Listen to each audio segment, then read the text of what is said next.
falciparum malaria, this mosquito. No, here we are not asking that. Why are you writing all these things? You write management of falciparum malaria. First line, falciparum malaria is also known as malignant malaria. It is a serious disorder which needs urgent attention. And if you don't treat, patient is likely to die. It can cause mortality. That is the reason why we are giving this question, because it is a serious condition. So we are writing all things about malaria except management. Now in management of malignant malaria, that is falciparum malaria, they are known to be resistant to chloroquine. So although we write chloroquine, we give chloroquine, but we are knowing that it is not going to work. तो artemisinin, artesunate, ये सब क्यों नहीं लिखते हो? Nobody has written artesunate. I am checking papers of I think batch C का मेरे पास आया है. And then you must focus the question and please use two pen, one blue pen and one red pen. As far as possible, don't use black pen. Blue and red pen. Red pen, you want to highlight any point, you can underline with red pen. So when the answer sheets are checked by examiners, they don't have time to go through all long list, they are only having short time to assess the answer. If you are written point by point, it is best. Then when you draw the point, now some people are see the screen, some people are doing like this, L, then another L. So it may look all right, but that L becomes like a word L. So it is added to the word what you are writing. So he has to discriminate whether this L is a word or it is an arrow. Instead of that, if you put dot, you can put dot, then you can write that point. Or best is you can write the point number 1. Now, you cannot write 1, 2, 3, 4 because India, the question paper is 1, 2, 3, 4. So you can write Roman letters, Roman. So then you're clearly, then he gives you more marks. If you write many things which are not required, then he will get angry with the answer paper. Then another thing is that don't write short forms in your answer paper. Like SDA, I don't know what is meaning of SDA. One student in hypothyroidism has written SDA. Batch C का कोई है student है, I don't remember. What is SDA? Who has written?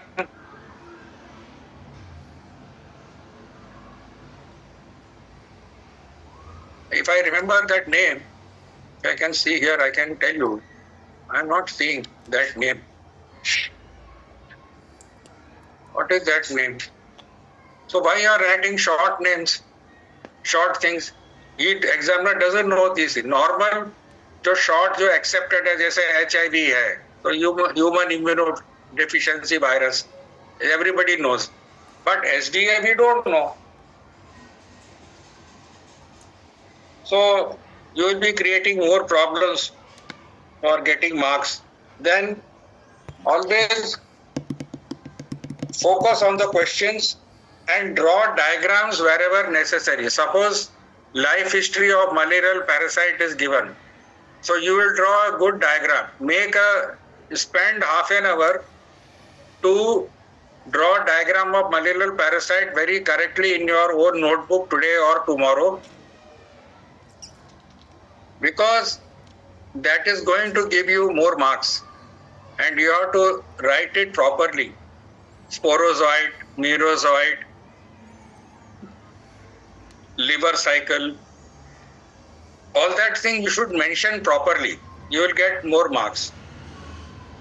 Then suppose if you want to draw line diagram or regarding the management, suppose somebody asks you the management of acute myocardial infarction, then you must No, first point, hospitalize the patient. You can't treat on the dental chair. You have suspected that there is acute myocardial infarction. So you will make arrangements to send the patient to a hospital. Then what is done in hospitals? Definitely patient is put on the bed. Then oxygenation, number 2. Then administration of thrombolytic agents, measuring of vitals, blood pressure, pulse, everything. Then thrombolytic agents. So all these things, they go one by one. If you write by point, the examiner knows you know the answer. If you write running, then it becomes difficult. The answer paper is coming on the computer. Now, if you are going to check 30 answer sheets on computer with difficult handwriting, it becomes lot of strain to the person also. If it is hard copy, then we can adjust to some extent. But seeing on the computer, it is sometimes very hazy, it is not clear. Then we have to send the answer back to the MUHS. So the many things happen. So please be very careful in drawing diagrams which can explain. Then very common questions in endocrinology.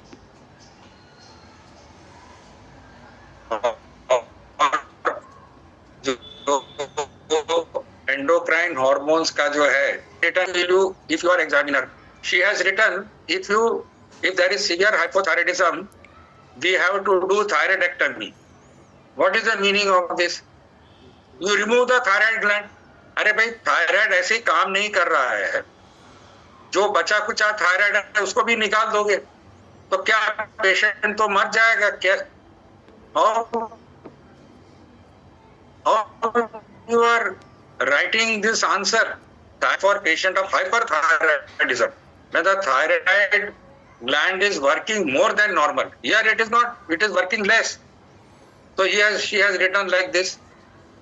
How can we give in the beginning she has written hypothyroidism, she has written about feeling excessive cold,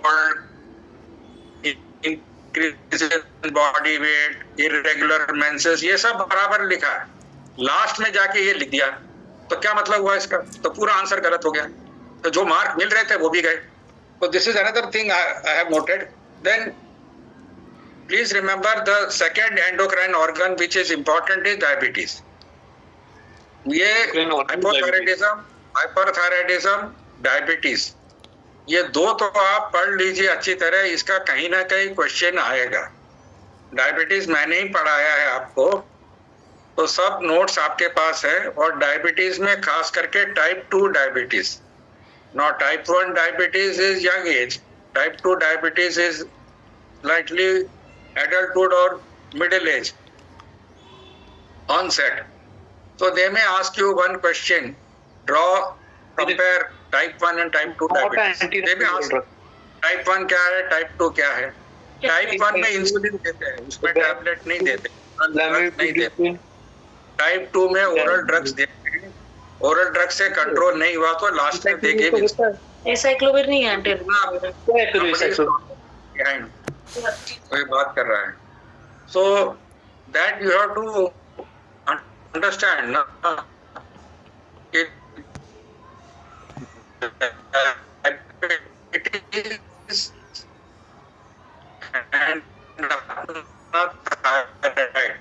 ये दो अपने इनोसिस कहीं ना कहीं आएगा, कहीं treatment में आएगा, सिम्टम में आएगा, फुल क्वेश्चन भी आ सकता है. Because tuberculosis, even the government of India is very serious to eradicate tuberculosis in next 5 years.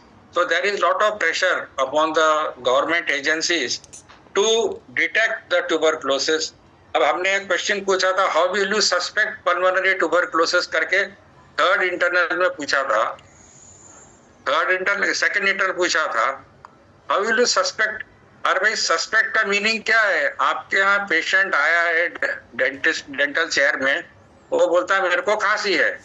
तो खांसी कब से है? First thing is more then 4 weeks duration, cough more than 4 weeks of duration, cough with expectoration, cough with hemoptysis. This is one line.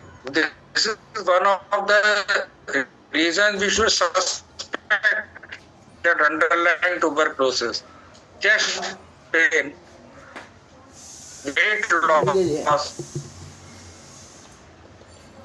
loss of appetite, and even the tuberculosis is caused by mycobacterium tuberculosis. ये वो सब आप दिख रहे हो.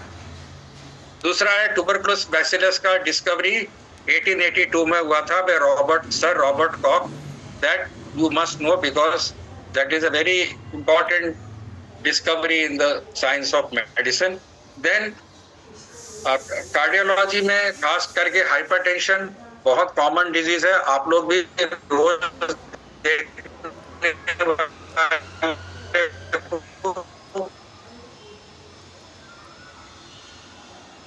Now today 25% of the population approximately is having hypertension. So the anti-hypertensive drugs, उसको ठीक से क्लासिफाई करो. Don't write anything anywhere. एक बार लिख लो, एक बार लिखो, खुद लिखो क्या क्या है. पहला डाययूरेटिक ड्रग्स है, फिर बीटा ब्लॉकर है, फिर कैल्शियम चैनल ब्लॉकर है, फिर एस इनहिबिटर है, फिर एंजियोटेंसिन रिसेप्टर ब्लॉकर है. You have to write in that order. फिर बाद में कैल्शियम, ऐसा नहीं. You have to write in that is the way. And I have told you that the blood pressure is dependent on 3 factors. One is blood volume, one is peripheral resistance, and third is cardiac output. Beta blocker क्या करता है? Cardiac output कम करता है. Diuretic क्या करता है? Urination करके blood volume कम करता है. कैल्शियम चैनल ब्लॉकर और एस इनहिबिटर क्या करता है? वो पेरिफेरल रेजिस्टेंस को मेनली कम करता है. तो therefore they are working at different sites. अब किसी गिवन पेशेंट में किसी के चेहरे पे तो नहीं लिखा है तो मेरे को डायूरेटिक दो तो मेरा बीपी नॉर्मल हो जाएगा. तो इसलिए ये सब दवा का लिस्ट है. तो यू हैव टू वर्क. कभी थोड़ा ये देके देखो कम हुआ कि नहीं, फिर वो दूसरा देखो. किसी भी पेशेंट का सडनली बीपी कम नहीं करते हैं, ये भी इम्पोर्टेंट है. अगर पेशेंट क्राइसिस में है, एकदम बहुत ज्यादा बीपी एकदम क्राइसिस में, तो जल्दी कम करना पड़ेगा. तो हाइपरटेंसिव इमरजेंसी, हाइपरटेंसिव क्राइसिस, ये एक क्वेश्चन अपना बना के रख लो. ये hypertensive crisis, hypertensive urgency. Hypertensive crisis में 2 है, एक हाइपरटेंसिव इमरजेंसी और हाइपरटेंसिव अर्जेंसी. ये दोनों लिख लो. ये दोनों में डिफरेंस है मैनेजमेंट में. तो ये कभी कभी क्या होता है कि पेशेंट डेंटल चेयर में आता है और एकदम बीपी बढ़ जाता है बिकॉज ऑफ वेरियस रीजंस, या वो एंजाइटी है या डर लग रहा है, क्या है, कुछ भी है. तो इमीडिएटली बीपी कम करने के लिए निफिडिपिन को सबलिंगुअली देते हैं. निफिडिपिन कैल्शियम कैप्सूल आता है, उसको प्रिक करो, सुई से प्रिक करो तो अंदर का लिक्विड बाहर निकलेगा. उसको सबलिंगुअली डाल दो, स्प्रे कर दो. 5 मिनट में बीपी नीचे आ जाए. That is for emergency. तो you must know how to manage. Why we are asking this question? Not because you are going to be physician, you are going to be a good dentist. तो dental chair में बैठने के बाद अगर BP ज्यादा है तो you must know how to handle, and then you can request your physician colleague to look after. But initially you must know what is happening. Then regarding this hypertension एक है कार्डियोलॉजी में, दूसरा है ischemic heart disease, angina pectoris. These are common diseases. Common diseases. You are seeing everyday people. Then antiplatelet drugs, आपको तो मालूम है, aspirin है, ये क्लोपिडेग्रल है, ये फार्माकोलॉजी है. तो aspirin is a antiplatelet drug. मैंने सब समझाया है कैसे काम करता है, कैसे करता है. साइक्लोऑक्सीजिनेज इनहिबिशन होता है. We have explained everything in class. 75 milligram क्यों देते हैं, 100 मिलीग्राम क्यों नहीं देते हैं, ये सब मैंने बताया है. तो एंटीप्लेटलेट एजेंट के बारे में शॉर्ट नोट है, वो रख लो, क्योंकि ये सब रोज चल रहा है. This is running every day. Patients are coming to Yerla college hospital also, to your dental department, taking these drugs. तो ये एंटीप्लेटलेट ड्रग्स को कितना दिन बंद करना पड़ेगा सर्जरी पे लिया, डेंटल प्रोसीजर लेने के पहले प्लांट प्रोसीजर में 10 से 14 दिन बंद करते हैं एज पर बुक्स। कुछ लोग 5-6 दिन में भी बंद करके चालू कर सकते हैं, बट अपन लोग बुक के हिसाब से जो पढ़ते हैं तो 10 से 14 दिन बंद करके लेते हैं। देन उसके बाद ये कार्डियोलॉजी में हाइपरटेंशन और एक्यूट इन्फेक्शन, एंजाइना, और फिर उसके बाद we come to infections. Infection में इंपॉर्टेंट है लंग में निमोनिया। ये बहुत कॉमन क्वेश्चन है, हर साल कहीं ना कहीं आता है निमोनिया।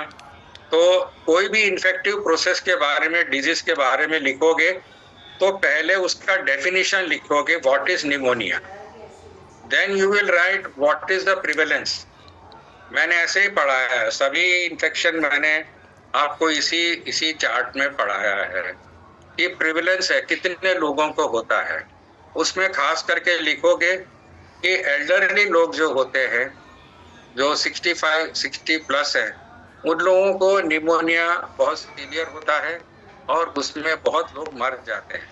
तो जैसे ये विंटर सीजन आई है, अभी आपके घर में भी बुजुर्ग लोग हैं, 60-65 प्लस वाले हैं, उन सबको निमोनिया वैक्सीन लेना चाहिए। आपके घर में फोन करके बोलो कि आपके जो महाराष्ट्र में बहुत सारे एरिया है जहाँ ठंडी ज्यादा पड़ती है, तो वहां पर निमोनिया होने के चांसेस हैं।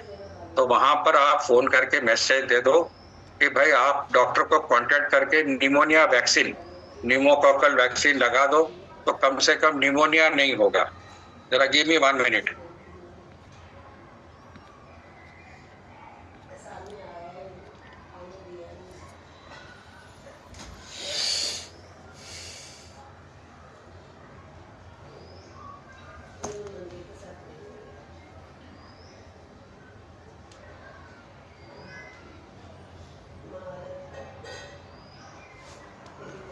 दूसरा है इन्फ्लुएंजा वैक्सीन, ये 2 भी है। तो ये इम्पोर्टेंट है, एडल्ट वैक्सीनेशन में आता है। बच्चों में वैक्सीनेशन अलग है, बड़ों में वैक्सीनेशन अलग है। निमोनिया एंड इन्फ्लुएंजा ये है। देन आपको इन्फेक्शन में सेकेंड पॉइंट है प्रिविलेंस हो गया। देन कितने लोगों को होता है, कोई डेटा आपके मन में कुछ आता है, इतने लोगों को होता है, तो वो लिखो। देन उसके बाद causative organism, what is the causative organism, वो लिखो। जैसे निमोनिया है तो स्ट्रेप्टोकोकस निमोनी पहला आएगा, बाकी बहुत सारे बैक्टीरिया से हो सकता है, स्टेफिलोकोकल भी हो सकता है। तो स्टेफिलोकोकल का स्पेलिंग, स्ट्रेप्टोकोकस का स्पेलिंग लिखो, बैक्टीरिया को सबको नाम लिखो, ठीक है। उसके बाद आप लिखोगे पैथोजेनेसिस। पैथोजेनेसिस कैसे होता है, bacteria enters through the nose, airborne होता है, फिर वो लंग्स में जाता है, ये वो, दैट इज ऑल कहानी you have to write in pathogenesis 1 paragraph. Then उसके बाद सिम्टम्स, क्या क्या सिम्टम होते हैं, उसके बाद क्या क्या साइन होते हैं, क्या देखने एग्जामिन करने क्या है। हाँ, ब्रोंकियल ब्रीथ पढ़ाता हूँ तो वहां भी थ्योरी पढ़ा देता हूँ, वो आपका वो लिखोगे। फिर कॉम्प्लिकेशंस, नहीं ट्रीट करेंगे तो क्या होगा, कॉम्प्लिकेशंस है। उसके बाद मैनेजमेंट, या मैनेजमेंट के बाद कॉम्प्लिकेशन, वो भी चलेगा। मैनेजमेंट में first will be antibiotics, hospitalize the patient if it is more than elderly patient, always hospitalize and give antibiotics. जो भी है आपको पेनिसिलिन ग्रुप ऑफ ड्रग्स देना है। अगर पेनिसिलिन दे रहे हैं तो टेस्ट डोज करके देना है, वो एक है important. And please remember all the ciprofloxacin, fluoroquinolones, amoxicillin, cephalexin, ये जितने भी हैं they are all related to penicillin, उसी के भाई भतीजे हैं। तो अगर पेनिसिलिन सेंसिटिव रहेगा पेशेंट तो इसका भी सेंसिटिविटी हो सकता है, बट नॉर्मली इतना सीवियर नहीं होता है। तो सबसे इम्पोर्टेंट रिएक्शन कौन सा है, एनाफिलैक्टिक शॉक, तो वो मैं बाद में बताता हूँ। और ये अपने को रखना है मन में कि एंटीबायोटिक्स का पूरा लिखना है, ऑक्सीजनेशन लिखना है, एंटीबायोटिक्स लिखना है, then nutritional support, nutritional support देना है, देन फीवर अगर है तो एंटीपायरेटिक पैरासीटामोल देना है, पेशेंट का वाइटल्स मेंटेन करना है एंड यूरिन आउटपुट देखना है, then patient will recover and go home. So follow up में उसको जाने के पहले निमोकॉकल वैक्सीन भी अपन दे सकते हैं, एडवाइस दे सकते हैं। अगर स्मोकिंग कर रहा है तो बंद करने को बोलो, क्योंकि स्मोकिंग करेगा तो इम्यूनिटी कम होगा, तो उससे इन्फेक्शन बढ़ेगा। तो ये सब ऐसे पॉइंट्स में लिखने का है। Don't write essays, write point by point and good handwriting. हाँ, another thing is handwriting. हमें बड़ा दुख होता है कि आप लोग अंग्रेजी लिखते हो, उसको समझने के लिए मेरे को कितना टाइम लगता है। मान इतना टाइम वो एग्जामिनर आपका पेपर किधर जाएगा मेरे को नहीं मालूम। मैं सबको बहुत समय दे के देखता हूँ, सब लोग मेरे जैसे नहीं है, तो वो लोग जल्दी जल्दी में वो पढ़ेंगे भी नहीं। आपके हैंड राइटिंग नहीं होगी तो वो नहीं पढ़ेंगे, छोड़ देंगे। तो इसलिए आपसे अनुरोध है कि आप जरा थोड़ा अच्छा हैंड राइटिंग लिखे, थोड़ा प्रैक्टिस करें एंड डोंट